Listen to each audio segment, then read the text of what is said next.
اب نوٹ کر لیجئے، یہ کتابیں اگر آپ پڑھنا چاہیں تو کتاب الملاحم میں پڑھیے۔ بدترین عذاب عربوں پر آیا کھڑا ہے، سروں پر تنا ہوا ہے، بدترین۔ ایسی جنگ ہونی ہے الملحمۃ العظمیٰ، جس کو کہ میں بھی آپ کو گواہی پیش کر دوں گا، جسے کہا گیا ہے دی لاسٹ کروسیڈ۔ بش نے بھی کروسیڈ کا لفظ بول دیا تھا، پھر واپس لیا اس نے۔ نکل جاتی ہے جس کے منہ سے سچی بات مستی میں، فقیہ مصلحت بین سے وہ رندے بادہ خار اچھا، کروسیڈ کہہ کر پھر واپس لیا۔ یہ کروسیڈ، اس کے اوپر جس قدر نقصان ہونا ہے عربوں کا، گریٹر اسرائیل بنے گا، یہ عراق، شام، اردن، سعودی عرب کا کچھ شمالی علاقہ، ترکی کا جنوبی علاقہ، مصر کا صحرائے سینا، اور اس کے ساتھ ہی جو بہترین اس کا زرخیز ترین علاقہ ڈیلٹا آف نائل، یہ سب یہودیوں کے قبضے میں جائیں گے۔ اس کو حدیث میں کہا گیا الملحمۃ العظمیٰ۔ عیسائی 80 علم لے کر ہے مسلمانوں تم پر حملہ آور ہوں گے، اور ہر علم کے نیچے 12,000 فوج ہوگی، 9.5 لاکھ فوج۔ یہ نیٹو کی تیاری کس کے لیے ہو رہی ہے؟ جب یو ایس ایس آر کا خاتمہ ہوا تو پوچھا گیا تھا نیٹو چیف سے، اب کس لیے؟ تمہارا وہ دشمن تو ختم ہو گیا، اب ہمیں اسلامک فنڈامنٹلزم سے نمٹنا ہے۔ وہ جانتے ہیں خطرہ یہی ہے، اب اسلام ابھر سکتا ہے، مسلمانوں کے سینوں کے اندر وہ آگ ہے، اوپر خاکستر آ گیا ہے، تمہیں اٹھانا بیٹھنا، یہ اندر تو انگارہ ہے، اوپر سے راکھ ہے، اس سے دھوکہ نہ کھا جانا ان کے دلوں کے اندر۔ اور بش نے کہا تھا مسلمان چاہتے ہیں کہ ہسپانیہ سے لے کر انڈونیشیا تک نظام خلافت قائم کریں، اور میں حیران ہوا تھا کہ اس کمبخت کو ہسپانیہ کا خیال کیسے آ گیا؟ ہمیں تو کبھی آتا ہی نہیں، اب ہم تو بھول گئے، وہ تو 500 برس پرانی بات ہے جبکہ وہاں سے ہمیں نکال دیا گیا تھا۔ اگرچہ اقبال نے کہا تھا ہے ارض فلسطین پہ یہودی کا اگر حق، ہسپانیہ پر حق نہیں کیوں اہل عرب کا؟ ہسپانیہ میں تو 800 سال حکومت کی مسلمانوں نے، اور ابھی 500 برس ہی گزرے ہیں نا۔ یہودی تو ارض مقدس سے 2000 سال نکالے گئے، انہیں لا کے آباد کیا گیا، عربوں کے سینے میں خنجر پھونک دیا گیا۔ وہ چھوٹا سا ملک جو چاہتا کرتا، کوئی پوچھنے والا نہیں۔ امریکہ جیسے اپنے بیٹے کی حفاظت کرے ویسے کرتا ہے اس کی۔ اور حضور نے فرمایا ہے وہ جنگ جب ہوگی تو ایک باپ کے اگر 100 بیٹے ہوں گے تو 99 ختم ہو جائیں گے، ایک بچے گا۔ یہ حدیث ہے، حدیث ہے صحیح۔ اور آپ نے فرمایا ویل للعرب من شر قد اقترب، عربوں کے لیے ہلاکت ہے، عربوں کے لیے بربادی ہے اس شر سے جو قریب آ چکی ہے۔ اور آج جس طرح انہوں نے ان کی تہذیب کو اختیار کر لیا ہے، دبئی جا کر دیکھیے، بدترین مغربی معاشرہ جو ہے وہ دبئی کے اندر ہم نے قائم کر کے دکھا دیا۔ اب سعودی عرب اس راستے پر بڑھ رہا ہے۔ اور اس کے بعد نمبر 2 پر جو ہے ہم پاکستانی ہیں، لیکن میں اس کے وہ پہلی بات جو کہہ رہا ہوں وہ تو یقینی ہے، اس میں تو احادیث صحیحہ موجود ہے۔ اگرچہ اس کے بعد پانسا پلٹے گا، پھر حضرت مہدی کا ظہور ہوگا، حضرت عیسیٰ کا نزول ہوگا، اور وہ گریٹر اسرائیل گریٹر گریو یارڈ بنے گا یہودیوں کا، ایک ایک یہودی قتل ہوگا اور دفن ہوگا۔ یہ بات میں ہونا ہے، میں پہلی بات پر کر رہا ہوں۔ وہ پانسا پلٹے گا جب پلٹے گا، ابھی جو سامنے ہے وہ کیا ہے؟ جس ملحمۃ العظمیٰ کہا حضور نے، جسے آرمگیڈون کہتے ہیں عیسائی۔ آرمگیڈون کی اگر کہیں جا کر آپ دیکھیں گے، آپ ڈکشنری میں مانی تو کیا لکھا ہے؟ A very big war which will be fought between the forces of evil and good before the end of this world۔ اس دنیا کے خاتمے سے پہلے خیر اور شر کی قوتوں کے درمیان بہت بڑی جنگ ہوگی۔ ارمجدون اسے کہتے ہیں عربی میں، اور آرمگیڈون اسے کہتے ہیں انگریزی کے اندر۔ اور یہ بائبل کی آخری کتاب کے اندر ہے، جو اس میں کہ مکاشفات یوحنا، ریویلیشنز آف سینٹ جان. یہ تو میں کہہ رہا ہوں یقین کے ساتھ، اور زیادہ دور نہیں ہے، آیا چاہتا ہے. اس لیے کہ یہودیوں کا اور عیسائی جو کنزرویٹوز ہیں، نیو کنزرویٹوز، ان کا 5 نکاتی ایجنڈا ہے متفق علیہ، جس کے تحت کہ یہ جنگ صلیبی شروع کی گئی ہے. تو سن لیجئے آپ. آرمیگیڈون نمبر 1، گریٹر اسرائیل قائم ہو جانا اس کے نتیجے میں نمبر 2، مسجد اقصی اور قبۃ الصخرہ کو گرانا نمبر 3، وہاں 3rd ٹیمپل،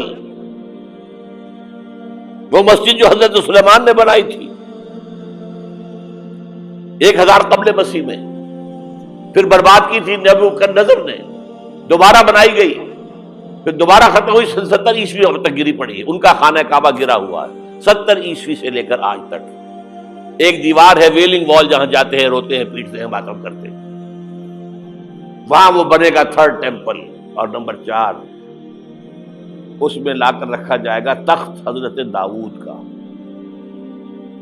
یہ تخت کہاں ہے اس وقت؟ یہ لندن شریف کے اندر، جو ان کی پارلیمنٹ کا جو چرچ ہے، ویسٹ منسٹر ایبے، اس میں رکھا ہوا ہے. ایک پتھر تھا جس پر بٹھا کر حضرت داؤد کی تاج پوشی ہوئی، پھر حضرت سلیمان کی ہوئی، پھر وہ پتھر رکھ دیا گیا جب حضرت سلیمان نے بنایا ہیکل مسجد اقصی، وہاں رہا وہ. ہر بادشاہ جو تھا یہودی اسی کے اوپر بٹھا کر اس کی تاج پوشی ہوتی تھی. سن 70 میں ٹائٹس نے گرایا اسے، ہیکل کو، وہ پتھر لے گیا، وہاں سے روم گیا، روم سے آئرلینڈ گیا، آئرلینڈ سے اسکاٹ لینڈ آیا، اسکاٹ لینڈ سے انگلینڈ آیا، اور اب وہ رکھا ہوا ہے 14ویں صدی عیسوی سے آج تک. وہ ویسٹ منسٹر ایبے میں رکھا ہوا، ایک کرسی کی سیٹ میں اسے بنا دیا گیا ہے تخت کی شکل میں. اب انگریزوں میں کوئی ملکہ ہو، کوئی بادشاہ ہو، جس کی بھی تاج پوشی ہونی اس میں ہو، یہ لا کر رکھا جائے گا 3rd ٹیمپل میں. اور اس پر یہودیوں کے خیال کے مطابق ان کا مسیحا آئے گا جو مسیح دجال ہوگا. عیسائیوں کے خیال کے مطابق حضرت عیسیٰ آئیں گے، وہ ہمارا بھی خیال ہے حضرت عیسیٰ آئیں گے علیہ السلام. بہرحال یہ تو بعد کی باتیں ہیں نا. اس وقت جو میں عرض کر رہا ہوں، عربوں پر بہت بڑا عذاب، اور پاکستان کا معاملہ البتہ یہ ہے، میں یقین سے نہیں کہہ سکتا. ہینگنگ ان دی بیلنس، ہو سکتا ہے اللہ تعالیٰ ہم پر رحم فرمائے، ہو سکتا ہے، اگرچہ اس کی کچھ شرائط ہوگی. چمن کے مالک اگر بنا لیں موافق اپنا شعار، اب بھی چمن میں آ سکتی ہے پلٹ کر چمن سے روٹھی بہار، اب بھی ہو سکتی ہے. اور یہ بھی ہو سکتا ہے کہ اللہ تعالیٰ نے معجزانہ طور پر ہمیں ملک دیا، ہم نے اللہ سے بدعہدی کی، وعدہ خلافی کی، غداری کی، لہذا سزا دی جائے اور ہم سے یہ ملک چھین لیا جائے. It's just possible. دور نہ سمجھے، اسے انہونی بات نہ سمجھے. جو گھیراؤ ہو رہا ہے آپ کا، آپ کے مغرب میں نیٹو فورسز اور مشرق میں بھارتی فورسز گدھوں کی طرح بیٹھے ہوئے انتظار کر رہے ہیں پاکستان اور ڈسٹیبلائز ہو جائے، یہاں اور بدامنی ہو جائے. اب لاہور میں پھر آج دھماکے ہو گئے ہیں. 2 دن پہلے کا دھماکہ میں سہ کے آیا ہوا ہوں، آپ کے سامنے بیٹھا ہوں. وہ جانیں بچی ہیں جو ہماری اکیڈمی کا حشر ہوا، تو میں آپ کو نہیں بتا سکتا. یہ سارا کیوں ہو رہا ہے؟ تاکہ یہاں بدامنی ہو جائے اور ہمیں جواز مل جائے. مغرب سے نیٹو فورسز داخل ہو جائیں، مشرق سے بھارتی فورسز آ جائیں، اور ہمارے ایٹمی دانت توڑ کر اور پھر ہمیں بھارت کے سامنے ڈال دیا جائے. نو ڈو ایز یو لائک. یہ ان کا نقشہ ہے. ہوگا کیا وہ اللہ جانتا ہے، ہوگا وہ جو اللہ چاہے. لیکن اللہ کا چاہنا جو ہے وہ کس پر منحصر ہے؟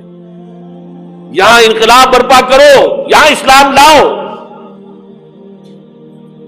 اگر دھندوں میں لگے رہو گے تو وہ خود بخود نہیں آ جائے گا انقلاب. صحابہ نے جانیں دی تھی، کتنی تکلیفیں اٹھائی تھی. 12 برس تک مکی دور کے اندر با نشہ درویشی در ساد و دمادم زن، جو پختہ شبی خدرا بر سلطنت جم سن.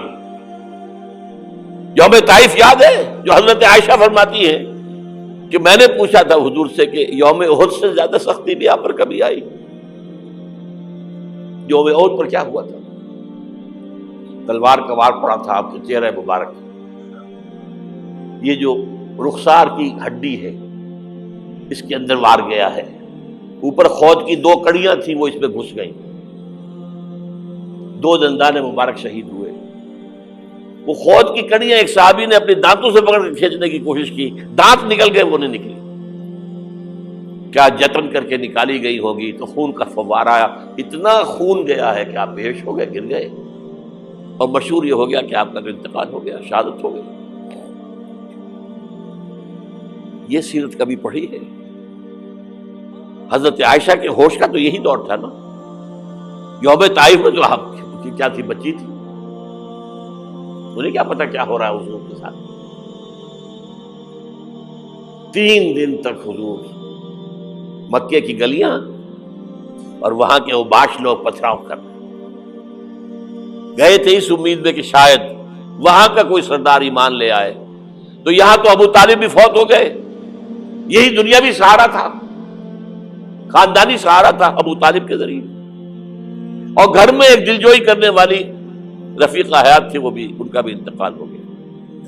آپ نے کہا یہ عام الحزن ہے، اب تو سب کو طے ہو گیا قریش کو کہ اب جیسے قتل کر دو، اسی لیے آپ گئے طائف، شاید وہاں کا کوئی بڑا سردار مانے ایمان لے آئے مجھ پر تو میں اپنا مرکز ادھر شفٹ کر دوں۔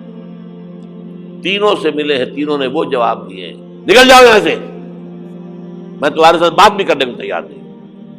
اچھا، تمہارے سوا کوئی نہیں ملا تھا اللہ کو نبی بنا کر بھیجنے کے لیے؟ دیکھو جاؤ، میں بات نہیں کرنا چاہتا، ہو سکتا ہے میں بے عزتی کر بیٹھوں، اور واقعی تم اللہ کے نبی ہو تو میں مارا جاؤں گا، جاؤ جاؤ جاؤ۔ یہ سلوک محبت کے ساتھ ہوا ہے۔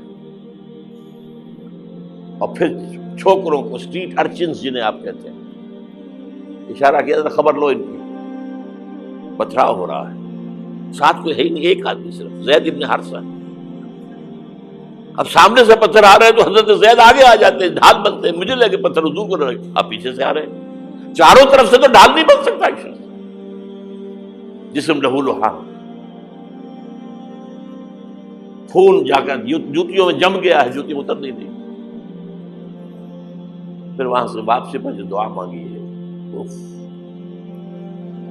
اللہم الیک اشکو ضعف قوتی وقلت حیلتی وہوانی علی الناس، اے اللہ تیری جناب میں فریاد لے کر آیا ہوں اپنی قوت کی کمی کا، اپنے وسائل کی کمی کا، اور جو ذلت و خواری ہو رہی ہے لوگوں کے سامنے، الا ملتقننی، مجھے کس کے حوالے کر دیا ہے، الا بعیدی یتجہمنی، یہ میرے اوپر ہجوم کر کے آ جائے، حملہ کرے، اور عدو ملکتا امرے، یہ دشمن کے حوالے میرا معاملہ کیا، جو چاہے کر دے وہ۔